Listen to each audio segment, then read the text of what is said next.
First, I will discuss what I have learned in basic competencies in which I choose the necessary or needs in performing a particular trade and technical work. You did apply environmental principles and advocate conservation. In which, as a future trainer or educator, we must first consider the safety of our environment. Especially we use technology, we must preserve and maintain the health of our environment because it is very significant to our future generation. Also, apply work ethics and values and quality principles. It's very important in every people that before we act, we think first. If it is good or it can help to others because our characters can define our personality. We should always apply ethics and values in every situation that we encountered. Hi everyone, I am Jun C. Dulay. Now I will discuss what I have learned in basic competency. First, include lead small teams. So, as a leader, you need to know how to improve your team, how to manage their character and attitude in your member to have unity and every decision that you make. Second, ensure healthy and safe learning environment. So it is very important to ensure our health because we can't do if our health is affected in any kind of circumstances and also the safe learning environment. The third, maintain and ensure professional practice. As a future teacher, we must act professionalism in every situation. We must maintain our attitude and character, especially if you are professional, because if you are professional, the people will always observe you.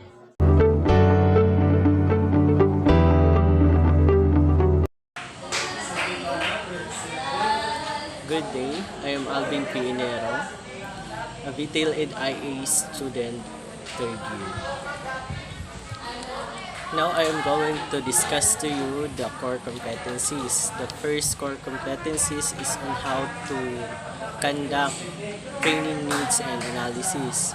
So in conducting training needs and analysis, it is important that the provided training is suited to the needs of learners. So here we need to identify first the skills of the learners and also to know if he or she acquired the said skills. So in that particular area or in the specific specialization. So the next one is we need to identify who is need to be trained, and the last one is the person who trained. So if we are going to make out to assess, it is important that the assessor is expert in that certain specialization or well trained in that specific skills. So the number two core competencies is on how to develop a curriculum. So in developing a curriculum, we must need to consider if it's still relevant to the society or if the curriculum is still exists in the future for the student to use for their jobs and also for the other opportunities. And the last one, core competencies, is on how to create an instructional material. So in creating an instructional material, it is important that all the content of the instructional material are clear and easy to catch up for them to easy to apply the specific skills that they need to improve and they need to acquire. I am Saira Jean Pideo. We'll discuss the fourth and fifth core competency, and per core competency, which is how to develop competency assessment tools, selecting appropriate assessment method, preferring assessment tools, and validating assessment tools. It is the promulgated document that serve as basis for which competency based on curriculum and instructional materials. And knowing how to develop competency for us to be able focuses in assessing in every individual skills, knowledge and attitudes and work value. And fifth core competency, which is how to design and develop maintenance system. It is searching and making planning on how to facility and equipment maintenance. It is importance in making planning when it comes in creating and designing something to develop maintenance system.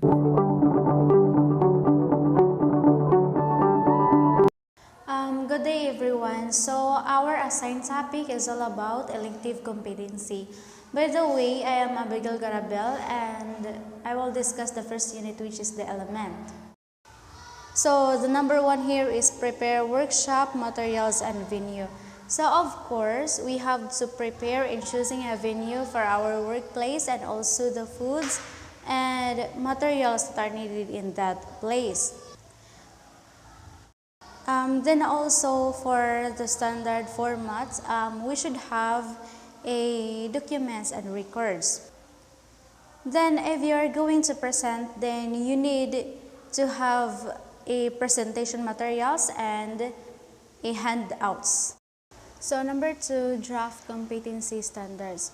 So you have to invite someone who is knowledgeable enough to orient and teach about this kind of competency. So if that experts are not available, then you have to review those necessary papers that is related to your curriculum for you to share that into your respondents. Then last one here is finalize competency standards. So it is all about extinguishing your respondents if they are qualified in a certain topic that you want to teach. Hi, good day everyone. My name is Joel G. Gonzaga and now I will discuss to you the range of variables under the elective competencies. Let's come to the first variable, which is the venue, supplies, and materials. So the range of these variables includes the function of the room or the facility that you want to use in your orientation and also the supplies and materials needed in your orientation. So in the function of the room, it includes the sound system, the clarity of your audio, and also the projector, the computer or the laptop that you need, and also the tables and chairs of your respondents, and also to use it. And also now let's come to the supplies and materials. So this includes any materials that you need to use in your orientation. This might include bond paper, pencil, board marker, whiteboard or blackboard, and most likely the brown envelope if you need to use it. So now let's come to the number two variables. This includes the documents / the records in your orientation, most likely. Now, so under these variables, it includes the attendance sheet of your respondents, and also next one is the expert nomination form. This is included if you invite some expert from other industry to share in your orientation, and also this includes the appointment of the expert that you invited. Now let's come to the third variable, which is what we call the handouts. So under the handouts, it includes the paper-based handouts that will serve as the introduction of your orientation or your discussion. And the next one, it includes the slide presentation in order for your respondents to cope up to the lesson that you share in your discussion, and also the sample units of the competencies that you want to convey on your respondents. So now guys, let's come to the fourth variables, which is the which is establish procedures for expert panels. So under these variables, it includes the request nomination coming from the industry association or the partners expert panel member on your orientation. And also it include the fill out nomination forms coming from your nominees, and also they convince expert panel into the series of written shop meetings to the drop of the competency standards that you want to convey or you want to share in your orientation. And lastly, it includes the validate or finalize, or you need to validate and finalize the competency standards with the expert panel in order to have a quality discussion in your orientation. So now guys, let's come to the second to the last variable under the elective competency, which is the criteria.